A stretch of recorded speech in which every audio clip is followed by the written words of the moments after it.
मेरा नाम अनीता है। यह बात जब की है जब मेरी नई नई शादी हुई थी। शादी के बाद मेरा पति अमेरिका चला गया तो मुझे रात को डर लगता था। मैं अपनी कुंवारी ननंद को अपने पास सुला लेती थी, लेकिन लाइट बंद होते ही मुझे कुछ ठंडा ठंडा सा महसूस होता। एक रात डर की वजह से मैंने लाइट जलाई तो मेरे पांव तले से जमीन निकल गई, क्योंकि हमेशा से ही मैं एक जॉइंट फैमिली सिस्टम में पली बड़ी थी और एक भरे पूरे घर में रहने की आदी थी। हमारे छोटे से घर में भी सब लोग एक साथ मिलजुल कर रहते थे। ऐसे घर में तन्हाई और अकेलेपन का तो सवाल ही पैदा नहीं होता।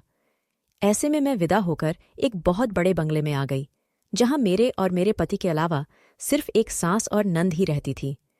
शादी के शुरू के दिनों में तो मुझे उसे बंगले में वह महसूस होती थी, क्योंकि वहां हर वक्त एक खामोशी से छाई रहती थी।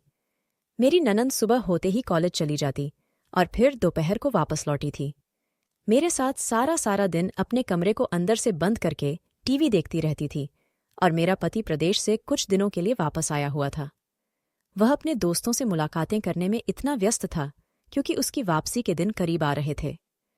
घर में 4 नौकरानियां भी मौजूद थीं जो सारा दिन काम करती और फिर शाम को अपने घर को वापस लौट जाती थीं। जब मेरी शादी अनिल से हो रही थी तो मेरे खानदान वाले मुझे बहुत खुशकिस्मत समझ रहे थे और कह रहे थे, तुम बहुत नसीब वाली हो जिसकी शादी अनिल जैसे लड़के से हो रही है। वह बहुत अच्छा काम आता है और उसका बहुत बड़ा घर है। उसे घर में तुम हमेशा रानी बनकर रहा करोगी। और मैं भी मन ही मन यह सोचकर खुश होती थी, अच्छा है, मुझे इस शोर शराबी से छुटकारा मिल जाएगा, क्योंकि मैं भी शांति में रहना चाहती थी। अनिल अमेरिका में बहुत ही बेहतरीन नौकरी करते थे और वह यहाँ कुछ दिनों की छुट्टियों पर आते थे। जब उनको मैं एक शादी में मिली थी, मुझे देखते ही उन्होंने मुझे पसंद कर लिया था और अपनी माँ से कहकर मेरे लिए मेरे घर पर रिश्ता भेज दिया था। अनिल के पास किसी चीज़ की कोई कमी नहीं थी। उनकी नौकरी भी बहुत अच्छी थी और खानदान भी। वह खुद भी देखने में बहुत स्मार्ट और हैंडसम थे और वह बहुत खुश मिजाज और नरम दिल के इंसान थे। इसीलिए मेरे पिता ने फौरन ही रिश्ते के लिए हाँ कर दी। घर में मौजूद मेरे सारे ही कजिन मेरी खुशकिस्मती पर हैरान थे। मैं कोई बहुत खूबसूरत लड़की नहीं थी, लेकिन न जाने अनिल को मुझ में ऐसी कौन सी बात नजर आ गई थी कि वह पहले ही नज़र में मुझ पर अपना दिल हार बैठे थे। एक छोटी सी रस्म के बाद हम दोनों की शादी 1 महीने के अंदर हो गई। दोनों परिवार ही हर बात पर राजी हो गए थे, इसलिए शादी जल्दी करने में किसी को भी परेशानी नहीं थी। वह कहते हैं ना, पैसा फेंक तमाशा देख। बिल्कुल ऐसे ही मेरे पिता ने भी पैसे के बल पर सारे इंतजाम जल्दी जल्दी कर लिए थे और मेरे माता पिता ने दिल खोलकर मेरी शादी की और पैसा पानी की तरह बहा दिया। अनिल भी अपने माँ बाप का इकलौता बेटा था, इसलिए उन्होंने भी शादी की तैयारी में कोई कसर नहीं छोड़ी थी और मेरे लिए एक से बढ़कर एक कपड़े और जेवर लेकर आए थे। अपने बारात वाले दिन मैं दुल्हन बनी, बहुत ही अच्छी लग रही थी। पैरों के बाद जब अनिल को और मुझे एक साथ बैठाया गया तो हर किसी ने ही हमारी जोड़ी की तारीफ की और कहा, चांद सूरज की जोड़ी है, और बहुत सी दुआएं भी दी। मैं विदा होकर अनिल के घर आई तो इतना बड़ा बंगला देखकर हैरान रह गई। मेरा और अनिल का कमरा ही मेरे आगे घर के बराबर था। कमरे को असली फूलों से सजाया गया था और कीमती फर्नीचर से उसे कमरे में अलग ही रौनक आ रही थी। लेकिन इन सब से भी कहीं ज्यादा कीमती चीज जो मेरे नज़दीक बहुत ही खास थी, वह अनिल की मोहब्बत थी। शादी की रात अनिल ने मुझे अपनी मोहब्बत का बहुत ही बेचैन शब्दों में इजहार किया था। मैं हैरान रह गई थी कि वह मुझे इस कदर मोहब्बत करता था। अनिल के शब्दों में मेरे लिए तो इतनी इज्जत थी, वह मेरी आने वाली जिंदगी का सहारा थी। शादी के बाद अनिल के पास 1 महीने की छुट्टियां थीं और 1 हफ्ता तो उन्होंने पूरी तरह मेरे साथ ही गुजरा था। यह 1 हफ्ता किस तरह गुजर गया मुझे पता ही नहीं चला। ऐसा लग रहा था जैसे कल ही तो हमारी शादी हुई है। अनिल हर वक्त मुझे अपनी मोहब्बत का इजहार करते और मेरी मोहब्बत के गुण गाते। 1 हफ्ते बाद अनिल कहने लगे कि वह अपने रिश्तेदारों और दोस्तों से मुझे मिलवाना चाहते हैं, क्योंकि फिर वह 2 साल के लिए अमेरिका चले जाएंगे। इस वक्त मुझे एहसास हुआ कि मैं और अनिल कुछ ही वक्त के लिए साथ हैं और फिर हमारे दरमियां जुदाई आने वाली है। अनिल के जाने का सोचकर मैं घबरा गई थी। मेरी सास और नंद ने मुझे ज्यादा वक्त नहीं दिया था, बल्कि उन्होंने मुझे और अनिल को एक साथ वक्त गुजारने का मौका दिया था। यह उनकी बहुत बड़ी अच्छी बात थी। जबकि उनका बेटा भी इतने सालों में घर वापस आया था, उनका भी मन होता होगा उसके साथ समय बिताने का, लेकिन उन्होंने ज्यादातर हम दोनों को ही एक दूसरे के साथ समय बिताने का मौका दिया। सारा समय अनिल के साथ ही होती थी, इसलिए मुझे अपनी नंद से दोस्ती करने का मौका भी नहीं मिला।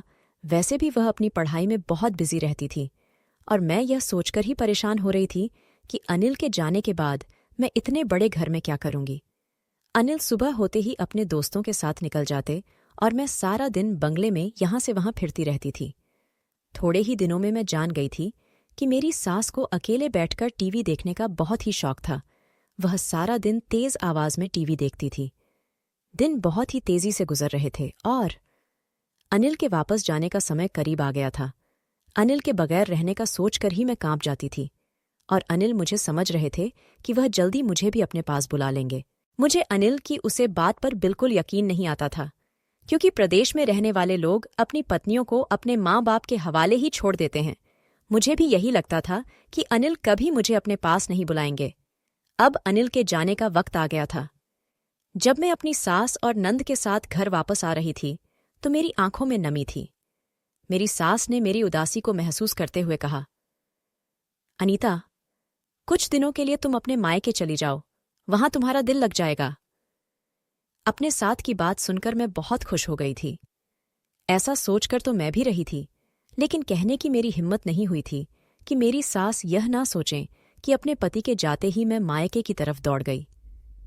मेरी सास ने खुद ही ड्राइवर को कहकर गाड़ी का रूप मेरे मायके की तरफ मुड़वा दिया था। अपने घर आकर मैं बहुत खुश थी और अपने कमरे के साथ मेरा दिल लग गया था। अनिल ने भी अमेरिका पहुंचते ही सबसे पहले मुझे फ़ोन किया था और इस बात का यकीन दिलाया था कि जल्दी से वह मुझे अमेरिका बुला लेंगे। वह कह रहे थे कि उनके लिए भी मेरे बिना एक पल गुजारना मुमकिन नहीं रहा। उनसे भी अब मेरे बिना नहीं रहा जा सकता था। मुझे इस तरह मोहब्बत से मुझसे कह रहे थे। मुझे यकीन आने लगा था कि जल्द ही मैं भी कुछ समय बाद उनके साथ होगी। मुझे मायके में रहते हुए 1 हफ्ता हो चुका था और मेरी माँ चाहती थी कि अब मैं वापस अपने ससुराल चली जाऊं। वह बार बार कह रही थी कि अगर तुम्हारी सास ने तुम्हें खुशी खुशी यहां छोड़ दिया तो इसका हर किसी मतलब नहीं है कि तुम मायके में ही रहने लगो। तुम्हें वापस अपने घर पर जाना होगा। माँ की बात सुनकर मेरा मुंह लटक गया था। मेरे ससुराल में कोई भी नहीं था। मैं वहां सारा वक्त अकेले क्या करती, लेकिन माँ मेरी यह बात समझने को तैयार ही नहीं थी। मजबूरन मैंने अपने पिता से कहा कि रात को वह मुझे मेरी ससुराल छोड़ आएं और मैं अपने पिता के साथ वापस अपने ससुराल आ गई थी। सारा बंगला खाली पड़ा हुआ था। मेरी सास और नंद अपने अपने कमरे में थी। मैंने अपनी सास के कमरे में जाकर उन्हें अपने आने के बारे में बताया तो वह मुझे देखकर खुश हो गई और कहने लगी, क्या अभी तुम जाओ और सो जाओ, सुबह नाश्ते के टेबल पर मिलते हैं। वह तो टीवी में कोई फिल्म देखने में पूरी तरह से मग्न थी और उन्हें मुझमें कोई दिलचस्पी भी नहीं लग रही थी। मैं एक नज़र उन पर डालकर उनके कमरे से बाहर निकल आई और अपने कमरे में बैठ गई। लेकिन थोड़ी ही देर में मेरा दिल अजीब सा होने लगा। घर में छाया हुआ सन्नाटा मुझे वह सपना लग रहा था। अकेले ही अकेले मुझे डर लग रहा था। मैं अकेली थी और आज मुझे पता चला था कि मुझे अकेलेपन से डर लगता है। मेरे मायके में तो अपने कमरे में बैठकर ही बाहर से आने वाली आवाज़ों से मेरी जान नहीं छुटती थी।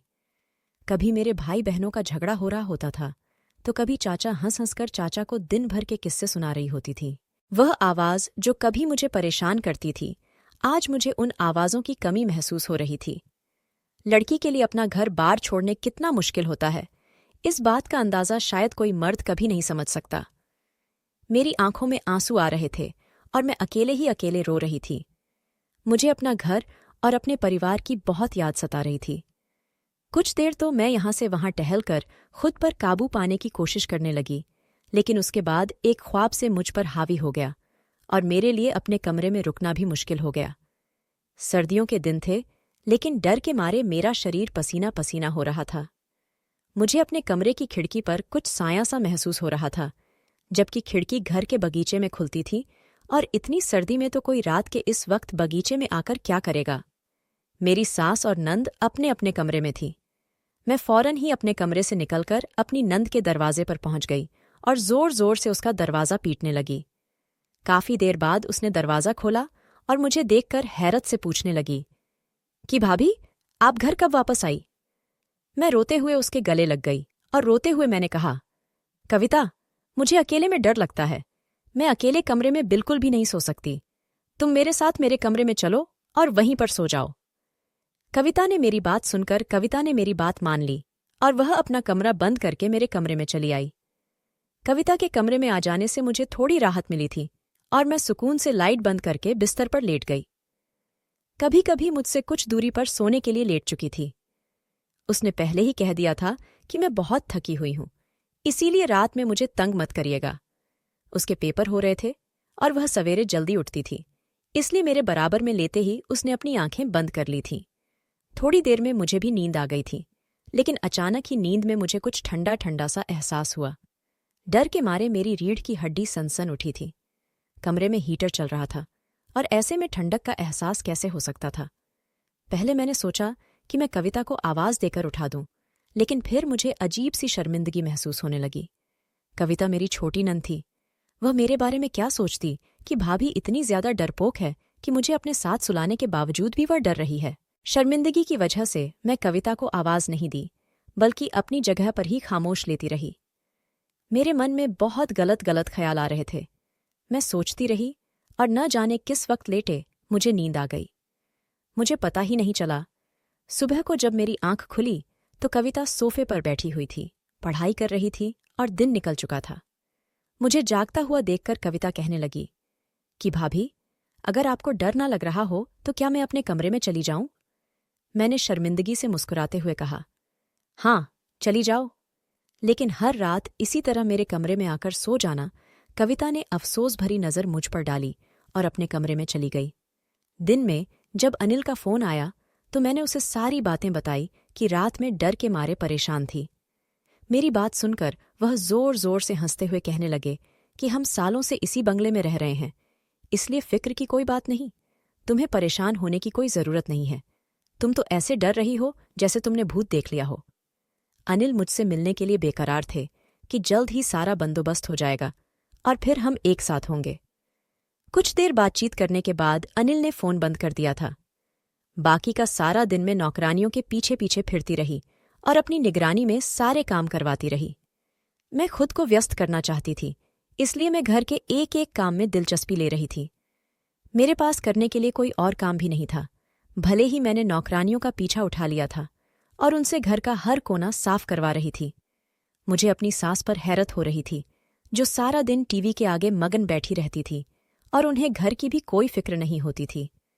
अनिल अपने पैसे अपने दोस्त के अकाउंट में भेज देते थे और उसी ने हमारे घर के सारे इंतजाम संभाल रखे थे। घर का राशन लाने से लेकर नौकर आनियों को पैसे देने तक सब कुछ उसके हाथ में था। शुरू शुरू में तो मैं इस बात पर बहुत हैरान थी कि अगर आदमी हमारे घर का इंतजाम चल रहा है, लेकिन धीरे धीरे मुझे एहसास हो गया था कि अनिल की माँ को ना ही घर के बारे में कुछ मालूम था और ना ही वह उसके काबिल थी कि पैसे संभाल कर रखती और घर चलती।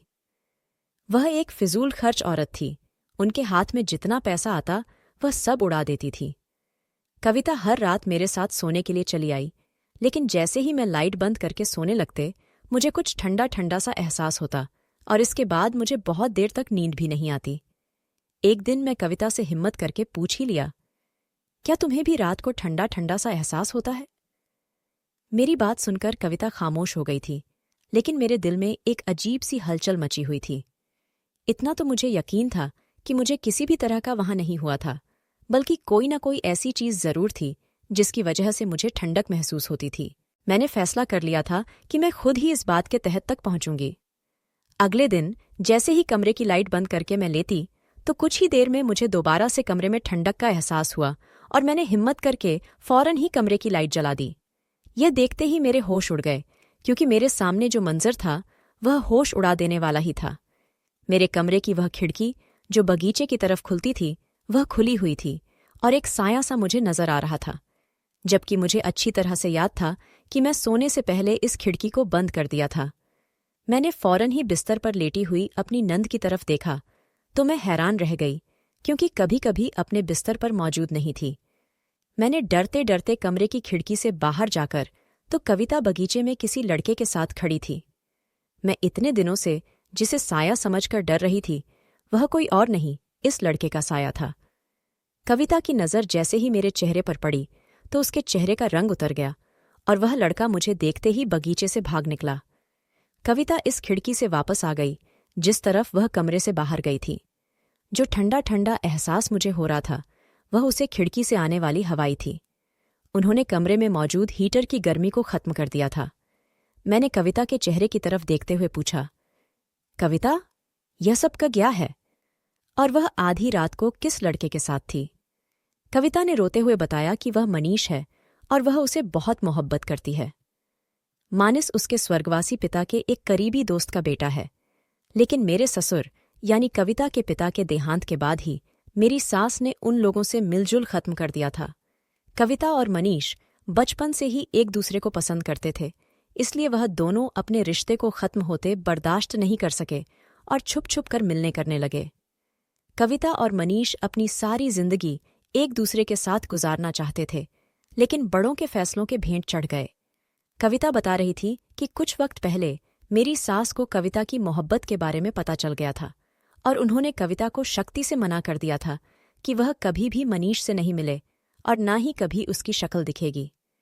जब अनिल शहर से बाहर नहीं गए थे तब मेरी सास के हालात भी बहुत कमज़ोर थे और वह भी सबकी तरह एक आम मिडिल क्लास औरत थी। फिर कविता के पिता का देहांत हो गया तो उनके हालात और भी ज्यादा खराब हो गए।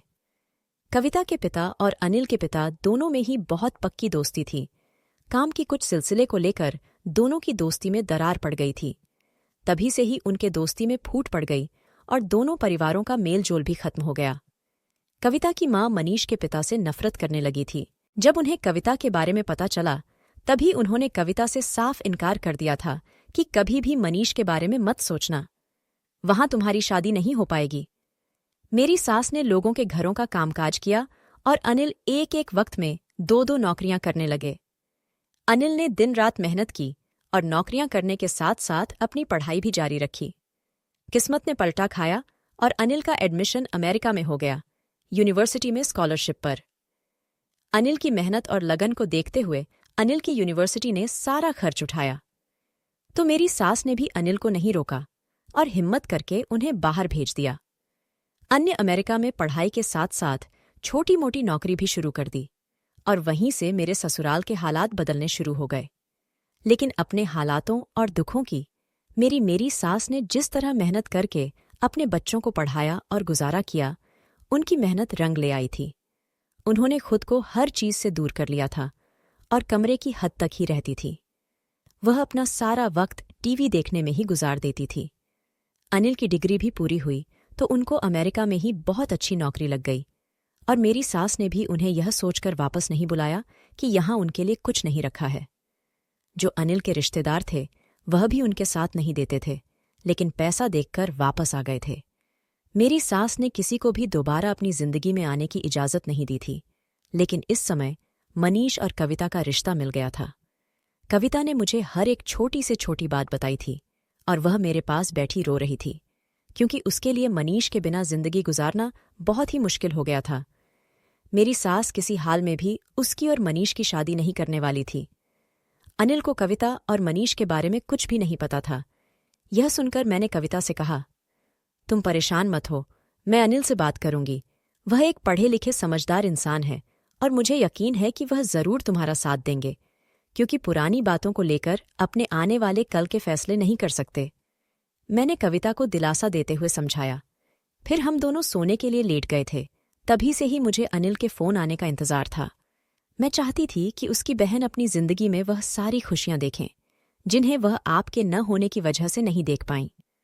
अगले ही दिन मैंने अनिल को फोन पर सारी हकीकत बता दी, जिसे सुनकर वह हैरान रह गए, क्योंकि कविता ने कभी उनसे इस बारे में कोई बात नहीं की थी। अनिल ने मुझे बताया कि मनीष बहुत ही अच्छा और नेक लड़का है। अनिल जब भी हिंदुस्तान वापस आते हैं मोहन से मिलने के लिए जरूर आता है और पुरानी किसी भी बात का जिक्र हमारे बीच नहीं होता। जरूरी नहीं कि माँ बाप की गलतियों का बोझ उनकी औलाद को भी उठाना पड़े। अगर मनीष और कविता एक दूसरे से मोहब्बत करते हैं तो उन्हें एक साथ होने का हक होना चाहिए। तो इस रिश्ते में कोई रुकावट नहीं आ सकती। मनीष एक मेहंदी और खुददार लड़का है और वह कविता को हमेशा खुश रखेगा। अनिल की बात सुनकर मैं खुश हो गई थी उन्होंने वाकई एक पढ़े लिखे और समझदार भाई होने का सबूत दिया था। वह कह रहे थे कि मेरी माँ, लोगों के रवैया और उनके साथ हुई जातियों की वजह से वह इस तरह से दिखती है, लेकिन वह अंदर से बहुत ही नरम दिल वाला इंसान है। उन्होंने कहा कि वह खुद अपनी माँ से बात करेंगे और उनकी माँ कभी अपने बच्चों की खुशियों के खिलाफ नहीं जाएंगी। कुछ दिनों बाद अनिल ने अपनी माँ को मनीष और कविता के रिश्ते के लिए मना लिया। कुछ दिनों बाद उन दोनों की शादी तय हो गई थी और दोनों परिवारों के संबंध दोबारा बन गए थे। मनीष के पिता ने मेरी सास से माफी मांग ली थी और मेरे स्वर्गवासी ससुर और उनके दोस्त के बीच में जो फूट पड़ी थी उसका भी उन्हें एहसास था। अनिल, जो 2 साल बाद वापस आए थे, वह 6 महीने में ही लौटकर वापस आ गए थे और उन्होंने अपने हाथों से कविता की शादी धूमधाम से की थी। वह मेरा और मेरी सास का वीजा अपने साथ में ही लेकर आए थे और अब हम तीनों एक साथ जहाज में बैठकर अमेरिका के लिए उड़ान भर रहे थे। कभी कभी मैं सोचती थी कि ना जान मैंने ऐसा कौन सा पुण्य किया है जो अनिल मेरी जिंदगी का हिस्सा बन गए हैं। वह एक पढ़े लिखे और काबिल इंसान थे जिनको रिश्तों की कदर करना आता था और मेरे लिए मालू दौलत और पैसों से कहीं ज्यादा हम यही बात थी कि अनिल ने रिश्तों को बहुत अच्छे से निभाना सीखा। जिंदगी बहुत छोटी सी है। कल की बातों को लेकर आज और आने वाले कल के फैसले करना इंसान की बेवकूफ़ी है। जो कुछ बड़ों ने कर दिया उसको बच्चों की जिंदगियों से जोड़ना यह कहाँ का इंसाफ है। मैं यही कहना चाहूंगी कि अपने बच्चों को रिश्तों का एहसास करना सिखाएं और रिश्तों को निभाते रहें।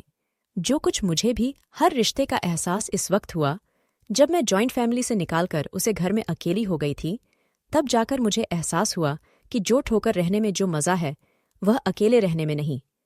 दोस्तों, अगर वीडियो अच्छा लगा तो लाइक करके सब्सक्राइब भी कर दें। धन्यवाद।